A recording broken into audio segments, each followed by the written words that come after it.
Hello students and welcome back to the White Slate Padhai, and today we'll start chapter number 4, that is basic geometrical ideas, and this is lecture number 1. So no prior knowledge of geometry is required. तो आज हम लोग बिल्कुल simple तरीके से geometry की start करेंगे. Geometry बड़ा ही सिंपल टॉपिक है और ज्योमेट्री का मतलब देखो मैं आपको बताता हूँ. ज्योमेट्री जो है ये दो वर्ड से मिलके बना है, जियो एंड मेट्री. जियो का मतलब आप सबको पता है, जियो मतलब होता है अर्थ और मेट्री इज मेजरमेंट. तो ज्योमेट्री बेसिकली क्या है? Geometry is all about measurement. जैसे इसकी ज़रूरत कहाँ पे पड़ी?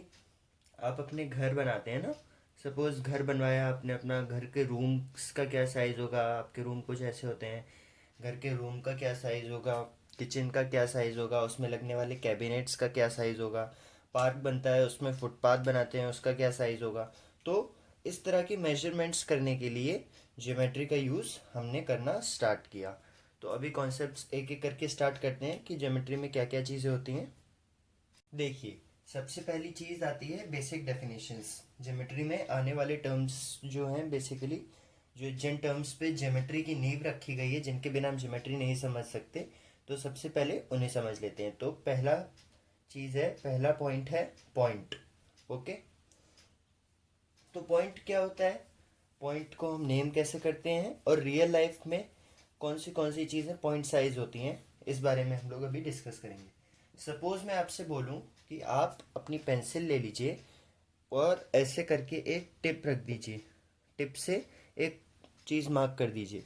तो ये जो चीज़ आपने मार्क करी छोटी सी, इसको हम लोग नाम दे देते हैं पॉइंट.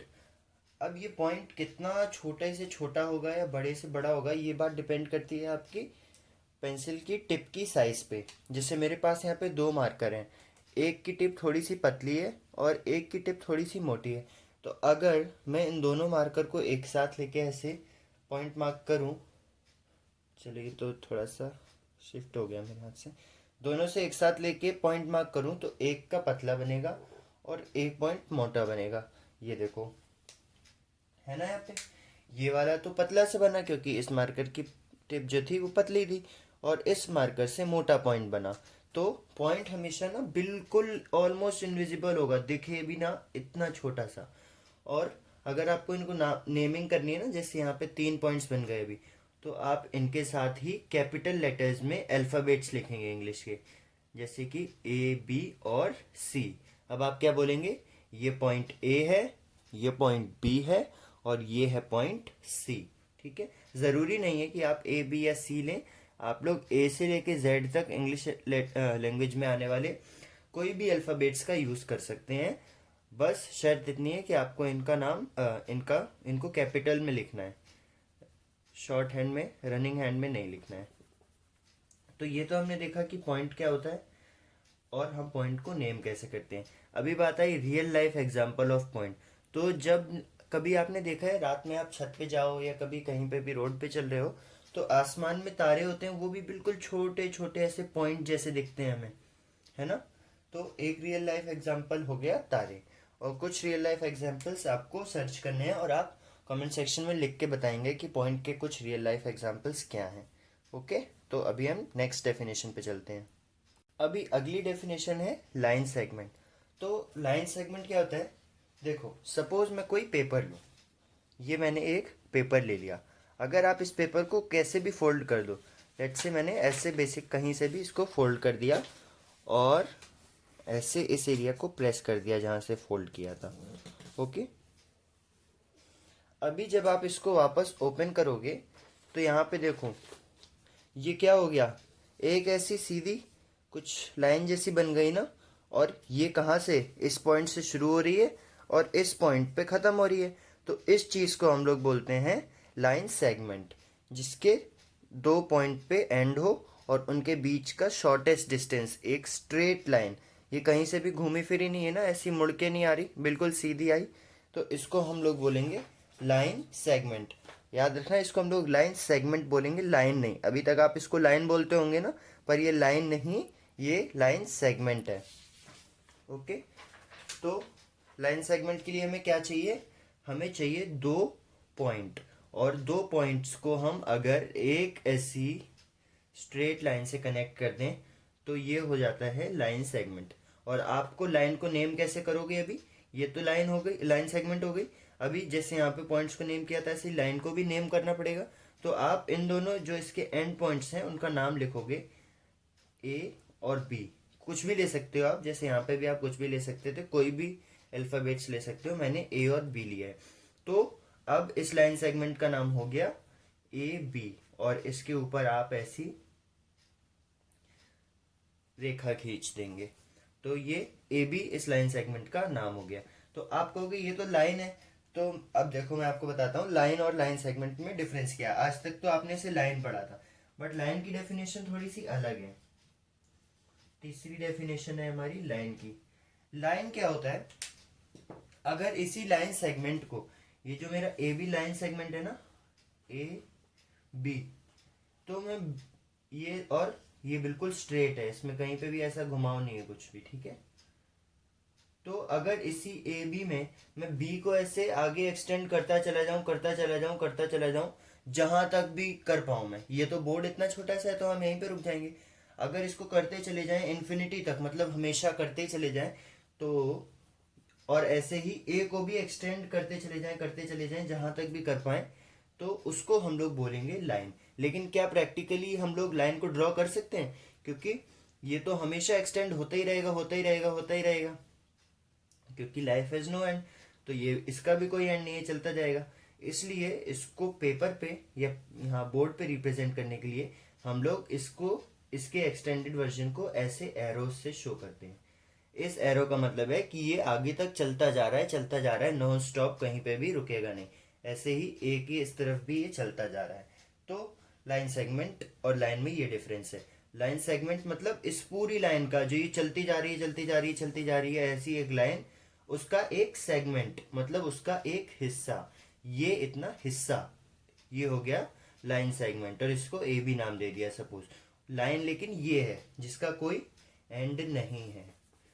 ओके, तो अभी लाइन सेगमेंट को कैसे रिप्रेजेंट करेंगे, पूरी लाइन पे कहीं पे भी आपने ये 2 पॉइंट्स ले लिए हैं, या फिर ये कह सकते हैं कि एक लाइन सेगमेंट ले लिया है, और उन दोनों पॉइंट्स को नाम दे दिया ए बी। तो लाइन को आप रिप्रेजेंट करेंगे ए बी, और इसके ऊपर ये स्ट्रेट ऐसी लाइन और 2 एरोज दोनों डायरेक्शन में, तो इसको आप बोल देंगे कि ये लाइन है। अभी लाइन के बारे में एक चीज आपको और पता होगी कि 2 तरीके की लाइंस होती हैं, पेयर ऑफ लाइंस होती हैं। अगर मैं पेयर ऑफ लाइंस की बात करूं ना,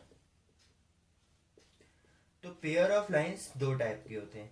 या तो वो दोनों लाइन, सपोज मैंने 2 लाइन ऐसी बनाई, एक लाइन ये और एक लाइन ये, तो 2 चीजें हैं, या तो ये दोनों कहीं पे, जैसे ये, इसका क्या मतलब है कि आगे तक जा रही है, इसका भी मतलब आगे तक जा रही है। तो जैसे यहाँ पे आपको दिख रहा है कि आगे जाके ये दोनों यहाँ पे मिल जाएंगी, यहाँ पे कभी भी नहीं मिलेंगी, क्योंकि ये देखो जैसे जैसे हम यहाँ बढ़ रहे हैं दूर होता जा रहा है ना डिस्टेंस इनका, ये एक दूसरे से दूर होती जा रही है। तो ये दोनों इस एंड से कभी नहीं मिलेंगी और इस एंड से मिल जाएंगी यहाँ पे। तो पेयर ऑफ लाइन्स अगर मैं बनाऊँ तो 2 कंडीशन आती हैं। पहली कि ये इंटरसेक्ट करेंगी, आपस में मिल जाएंगी, इंटरसेक्टिंग है ये नेचर में। और दूसरी कि ये कभी नहीं मिले, कभी नहीं मिलने वाली लाइंस को हम लोग बोल देंगे पैरेलल लाइंस। कभी नहीं 2 लाइन कब मिलेंगी, सपोज एक लाइन मैंने ऐसी बना दी और दूसरी लाइन मैंने बिल्कुल ऐसी बना दी। अब देखो ये भी ऐसे चलती जाएगी, ये वाली लाइन, ये वाली भी चलती जाएगी। इनका डिस्टेंस ये जो है ना इन दोनों के बीच में, ये हमेशा कांस्टेंट रह रहा है, बदल नहीं रहा है। तो ये कभी भी दोनों के पास नहीं आएंगी, ना इस तरफ से और ना ही इस तरफ से। इस तरफ से ये डिस्टेंस कांस्टेंट रहेगा हमेशा। तो इन लाइन को हम लोग बोल देते हैं पैरेलल लाइंस। क्या पैरेलल लाइंस का कोई रियल लाइफ एग्जांपल आपको याद आ रहा है? तो आप कहोगे बिल्कुल, पैरेलल लाइन के तो बहुत सारे एग्जांपल है। जैसे कि ये डस्टर, इस डस्टर का ये वाला लाइन सेगमेंट और ये वाला लाइन सेगमेंट, अगर इसको हम आगे बढ़ाते जाएं, बढ़ाते जाएं, बढ़ाते जाएं और इसको भी बढ़ाते जाएं, तो ये दोनों कभी भी आपस में नहीं मिलेंगे, अभी भी नहीं मिल रहे। ऐसे ही आपने रेल की पटरियां देखी होंगी, रेल ट्रैक्स। तो रेल ट्रैक्स ऐसे कुछ होते हैं ना, तो ये वाली दोनों लाइन सेगमेंट या लाइन भी बोल सकते हैं, क्योंकि ये देखो एक्सटेंडेड होती हैं, कहाँ एक सिटी से दूसरी सिटी पहुंच जाती हैं ये और ये। क्या ये दोनों कभी आपस में मिलते हैं? कभी नहीं मिलते, हमेशा ऐसे एक साथ चलते हैं दूर तक। तो ये तो हो गया लाइन का रियल लाइफ एग्जाम्पल। अभी आगे चलते हैं। तीसरा जो हमारा आता है वो भी लाइन से कुछ कुछ मिलता जुलता ही है टर्म। इसको हम लोग बोलते हैं रे। अब रे क्या है? रे सुना होगा आपने, बीम ऑफ लाइट होती है। वैसे तो अगर इसकी साइंस के टर्म्स में डेफिनेशन की बात करें, शायद आपने साइंस में पढ़ा भी हो, बीम ऑफ लाइट। आप ऐसे बोलते हैं ना कि a ray of light is coming towards me, मेरी तरफ लाइट की एक किरण पड़ रही है। तो उसके लिए क्या होता है, सपोज ये लाइट है, चलो साइंस से ही रिलेट करते हैं इसको और फिर मैथ्स पे आएंगे। ये मेरा बल्ब है और इससे ऐसी लाइट रेज निकल रही हैं। तो आप यही बोलते हो ना, a ray of light is coming towards me, और ये आपकी आंख यहाँ पे है, यहाँ से आप देख रहे हो, ये आपकी आंख पे ऐसे करके पड़ रही है। तो इसमें हो क्या रहा है कि एक पर्टिकुलर पॉइंट से, सपोज ये वाले पॉइंट से जहाँ पे बल्ब है, वहां से करके रेज निकल के आ रही हैं और जहां पर भी आपकी आंख है वहां पे आके रुक जाती हैं। तो समझे कुछ ये क्या हुआ? ये बेसिकली क्या हुआ कि सपोज एक पॉइंट ए है और यहाँ पे आपने एक पॉइंट बी भी ले लिया। तो जैसे हमने लाइन के लिए क्या किया था, बी को भी एक्सटेंड कर दिया था इन्फिनिटी तक और ए को भी। तो अब ए तो फिक्स हो गया क्योंकि ए वो सोर्स है जहां से ये रे निकल रही है, लेकिन बी फिक्स नहीं हो रहा। बी को हम इन्फिनिटी तक एक्सटेंड करेंगे। हो सकता है आप जहां पे लाइट है बिल्कुल यहीं पे आंख गड़ा के बैठ जाओ, मैं यहीं से देखूंगा, या आप कहीं पे दूर बैठे हो। तो ये आपके ऊपर है कि आप कहाँ से देखोगे जाके। इसलिए एक पॉइंट तो ये फिक्स हो गया जहां से लाइट आ रही है और दूसरे को आप एक्सटेंड कर दोगे, तो इसको हम बोल देते हैं कि ये एक रे है। ओके, तो अभी इनसे रिलेटेड कुछ क्वेश्चंस करते हैं। वैसे इसमें कुछ क्वेश्चन करने लायक है तो नहीं, सब कुछ बहुत सिंपल है, ये सिर्फ बेसिक डेफिनेशन थी। लेकिन कुछ क्वेश्चन करते हैं जिससे आपको ये लिखना अच्छे से आ जाए कि लाइन कैसे लिखते हैं, लाइन सेगमेंट की रिप्रेजेंटेशन क्या है, पॉइंट्स कैसे होते हैं, वो सारी चीज़ें। ये देखिए बिल्कुल सिंपल क्वेश्चन है। In the given figure mention all the points line, line segments and रे। इस फिगर में जितने भी पॉइंट, लाइन, लाइन सेगमेंट और रेज आपको दिख रहे हैं, आपको वो लिखने हैं। तो चलो सबसे पहले पॉइंट्स देख लेते हैं। पॉइंट्स, तो यहाँ पर आपको कितने पॉइंट्स दिख रहे हैं? एक। क्या ए एक पॉइंट है? आप कहोगे हाँ बिल्कुल एक पॉइंट हो गया ए। ऐसे ही जितने भी अल्फाबेट्स लिखे होंगे ना उतने पॉइंट्स हो जाएंगे जनरली। तो बी भी एक पॉइंट है, C, D, E and F. हमारे पास 6 पॉइंट्स हैं, A B C D E and F, है ना। पॉइंट के बाद हमें देखना है लाइंस कितनी है। लाइंस के लिए क्या होना चाहिए, दोनों डायरेक्शन में एक्सटेंडेड लाइन सेगमेंट। तो देखो पहले लाइन सेगमेंट देखेंगे हम लोग। लाइन सेगमेंट, लाइन सेगमेंट मतलब कोई भी दो पॉइंट्स के बीच में आने वाली एक स्ट्रेट लाइन। तो देखो अगर हम ये पॉइंट देखें सी और डी, तो क्या ये एक लाइन सेगमेंट है, दो पॉइंट्स के बीच में आ रही है ना। तो एक लाइन हो गई सी डी, और ये इसको आप ऐसे भी बोल सकते थे कि सी ए और ए डी ये दोनों लाइन है, क्योंकि ये भी पॉइंट है। देखो ये और ये पॉइंट है, कुछ लोगों के, आपके बच्चों के मन में ये भी डाउट आया होगा, ये दोनों भी पॉइंट है, ये भी लाइन है ए सी। तो जी बिल्कुल ये भी लाइन है, ए सी भी एक लाइन है, ए डी भी एक लाइन है, और ये जो सी डी लाइन है ये ए सी और ए डी को मिला के बनी है पूरी बड़ी लाइन। तो एक लाइन तो सी डी हो गई। अभी देखो ए और बी ये दोनों भी पॉइंट है, तो इन दोनों के बीच में भी ये लाइन हो गई ए बी। ऐसे ही बी एफ और बी ई भी एक लाइन हो गई। लेकिन अब मैं बी एफ और बी ई को अलग अलग लिख रहा हूँ। यहाँ पे मैंने ए सी और सी ए डी को मिला के एक बार में सी डी लिख दिया था, तो यहाँ पर भी ई एफ लिख देना चाहिए मुझे, लेकिन मैं ऐसा नहीं कर रहा हूँ। क्यों? क्योंकि अब देखो ये तो सीधी ऐसी एक लाइन थी, यहाँ पे ये अलग डायरेक्शन में दो जगह चली गई है ना। ये अलग है डायरेक्शन, ये डायरेक्शन अलग है, और ये यहाँ पे इंटरसेक्ट कर गए दोनों। ये देखो एक लाइन बोल सकते थे इसको पूरी, ये एक्सटेंड हो गई यहाँ पे ए के बाद, लेकिन ये दोनों अलग अलग डायरेक्शन में जा रहे हैं, तो ये अलग अलग लाइन है बी एफ और बी ई। तो ये तो हो गए हमारे लाइन सेगमेंट्स। अभी लाइन देख लेते हैं। लाइन क्या है कि दो डायरेक्शन में जब किसी लाइन सेगमेंट को एक्सटेंड कर देंगे तो वो लाइन सेगमेंट लाइन बन जाएगी। तो यहाँ पे देखो सारे लाइन सेगमेंट एक एक करके देख लेते हैं हम कौन कौन से एक्सटेंड हो रहे हैं।